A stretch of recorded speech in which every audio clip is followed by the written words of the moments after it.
bringing news that matters to you. You're watching the Bahamas Tonight Northern Edition. Department of Statistics, in conjunction with the Department of Social Services, is conducting a household expenditure survey. This exercise should be helpful in assessing the state of the labor force in Grand Bahama's struggling economy. Over 200 households throughout the country will be surveyed, approximately 350 here on Grand Bahama and over 150 from Abaco and Bimini. Each household was randomly selected. Now, this survey will help to improve several social services and health programs. It is also designed to calculate the level and extent of poverty in the country. But Assistant Director Clara Lowe says this information is also important for many reasons. We have something called a consumer price index. And if we do not collect this information, our bread basket, which is a group of services and goods that people consume and the average household consume, we need to get that information to update our base, because if we don't, then all of the information will be outdated and our inflation rate that depends on this type of calculation will not be correct. So we're going to ask you to work with us, partner with us with this. There are going to be 2 diaries that will be given to you, and they're going to take a little bit of work, but we know you can do it, and we are going to ask you to call us if you need some information. And the Department of Social Services is also partnering with this exercise. Assistant Director Paula Marshall shares how the information will help to upgrade programs like the safety net. Meantime, Minister for Grand Bahama, Dr. Michael Darville, is encouraging residents to cooperate. It's very important that persons really cooperate with the enumerators when they go around, because the next process that we're going to, the plan that the department has in place is seriously dependent on this survey being complete. Residents, this survey is a lengthy one, and it covers a wide range of subject matters that will help the government and the Ministry of Grand Bahama to establish new policy and programs going forward. Therefore, we request your patience with the officers from the Department of Statistics who will be in your neighborhoods conducting this survey. Once again, we are asking for your full support and thank you in advance for your participation and cooperation in this important survey. Now, the information will be collected from mid-February through April. In other news, another oil spill impacting the shores of Grand Bahama. Officials of Borco are reporting that the spill occurred in the vicinity of Pinder's Point around 1:15 on Sunday afternoon. According to a release issued by the Ministry of Transport, officials from Borco reported that a pipeline, which is believed to be the source of the spill, contained an oily residue as a result of the decommissioning of several pipelines. Bunker C heavy fuel was originally pumped through those pipelines, and approximately 3 weeks ago, Borco commenced repairs at a section of the jetty, and they closed down several pipelines and blew out the lines with water. The procedure removed about 95% of the oil from the lines, leaving some oily residue in the pipelines. Officials say the oil slick has diminished. This is the 3rd oil spill on Grand Bahama since December of last year.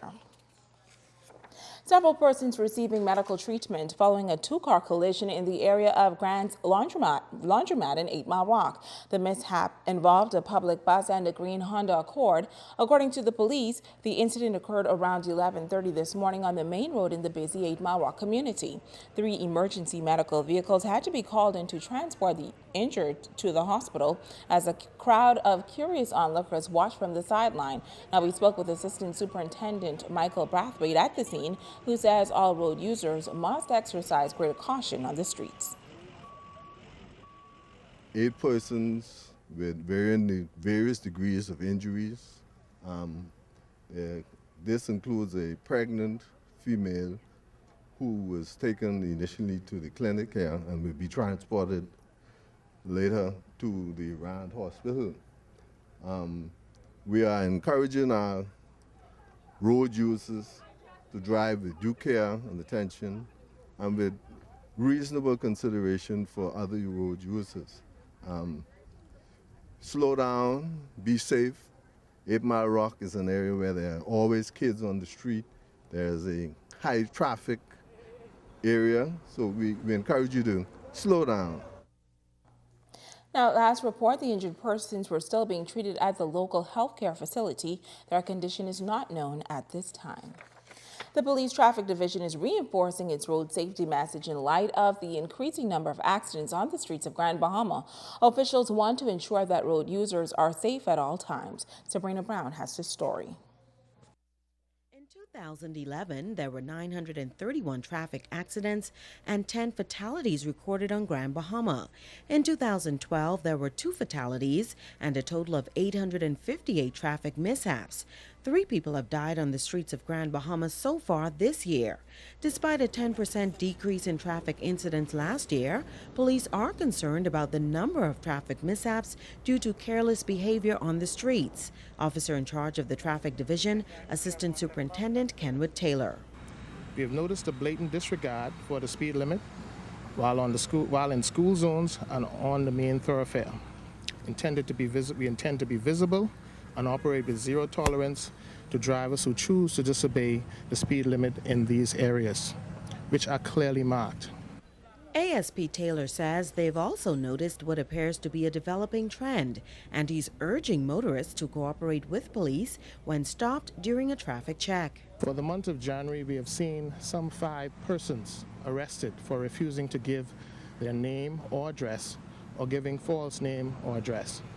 We would like the motoring public to be aware that this is an offense by which you can be arrested and charged under Section 61 of Chapter 220 of the Road Traffic Act. A fine of up to $500 to $1,000 or imprisonment. The traffic chief is also warning the motoring public to buckle up. He says they recently initiated the campaign, Click It or Ticket. We're operating at zero tolerance when it comes to wearing seatbelts. If you are not wearing your seatbelt, you will be ticketed. Ensure that all of your passengers are wearing your seatbelts. A person not wearing their seatbelt will be charged up to $100. Passengers, $150 for not wearing their seatbelt. Sabrina Brown, ZNS Network News. The Minister for Social Services and Community Development was on Grand Bahama this past Friday. During the visit, the Honorable Melanie Griffin also addressed a meeting of the Bureau of Women's Affairs. Shakara Trott has the details. Members of the Bureau of Women's Affairs met at the Ruby Swiss restaurant on Friday for a special luncheon meeting. Minister of Social Services and Community Development, the Honorable Melanie Griffin, advised the women to always be mindful of the great efforts of those who led the women's suffrage movement. She says they ran with the mantle, and she is encouraging the women of today to show the same level of commitment. Let's break the bonds of all those things that divide us, like politics and religion and race and creed, and let's run with the mantle. It is our time.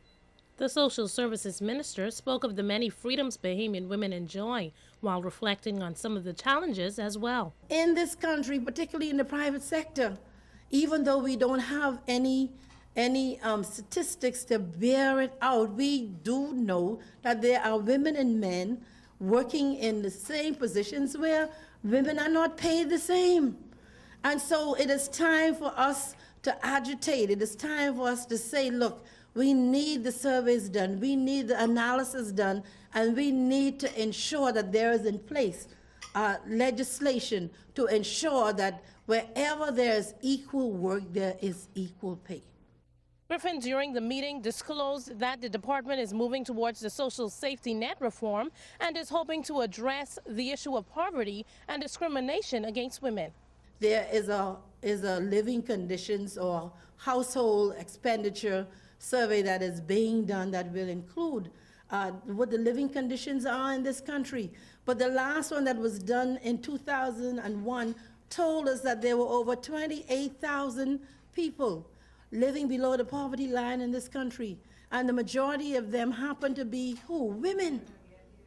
The minister, in a pep talk, encouraged the women to lead the way in empowering others to move from challenge to reward. We cannot be satisfied knowing that there is someone showing up to work every day who got to wear dark glasses, okay, or who have to put on a scarf in the heat of the summer because of what is happening to them privately. And so we have to be able to put in place programs, and I can assure you that right now we do have, and we're working on and trying to finalize the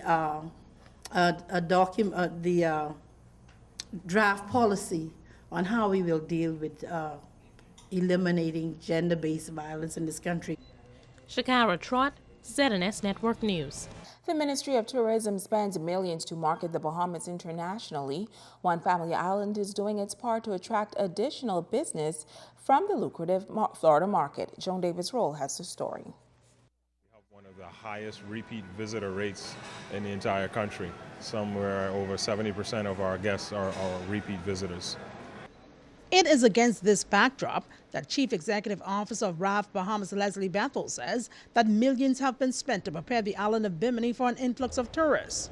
The latest move was the introduction of the Valeria Bahamas Express new ferry service between Bimini and Miami that was launched a week ago. This new service, Bethel says, is a significant investment and is designed to catapult Bimini's tourism industry.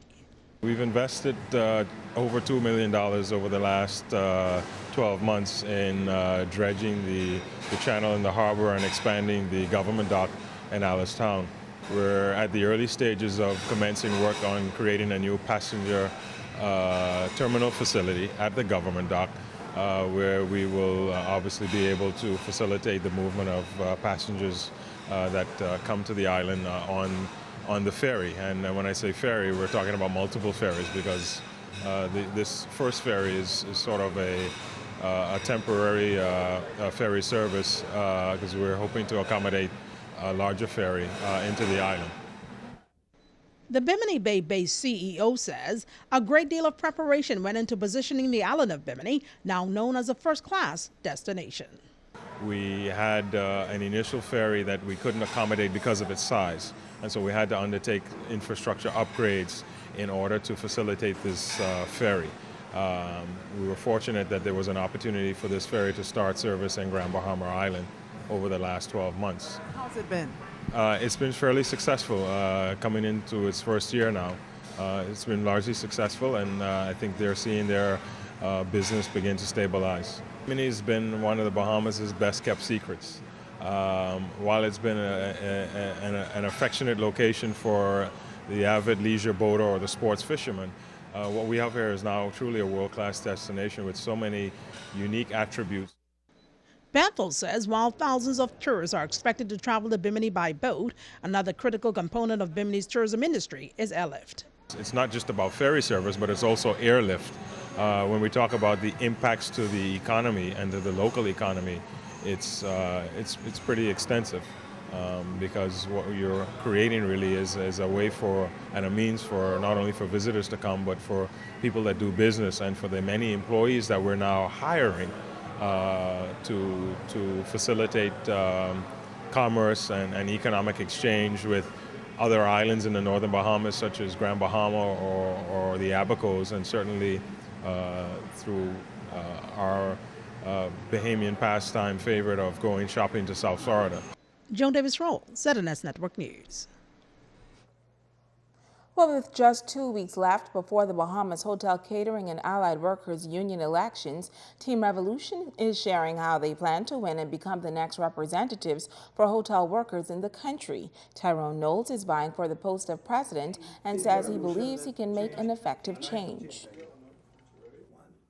Spend some time into the hotel, and the concerns what I've gotten from the members in the workplace is that they're really hurting, and they hurting bad. And they need somebody who's going to come up and stand up for them, stand up for their rights, and put benefits in place that they need to enjoy. You know, I think Grand Bahama has been hurting for quite a long time, and they need somebody to rescue them and look after their affairs. Some of our plans is first of all is the negotiate salaries based on the demands of inflation. We want to negotiate cash back for sick days. We also want to looking at the revenues that the union have and invest that in lucrative business that the membership could have profit returns or dividends returns at the end of the year or whenever is possible on their behalf. Now, Vice Presidential hopeful Abraham Smith says he has been campaigning on Grand Bahama and is not pleased with what he has seen. He believes good representation is lacking on this island. A few months back, I saw where 40 people was walked off their job, and that's somebody who came out of Nassau. You had a second vice president here, and you had a trustee. You need someone to place in Freeport to deal with Freeport problems, okay? Freeport just need help, okay? If they're working 1 day, 2 day, you need where you can get some assistance. You need funds, help the people with the light bill, water bill, whatever. You just need to help Freeport. Because Freeport, to me, is the most hatiness in the whole Bahamas right now. Now, the hotel union elections are set for February 28th.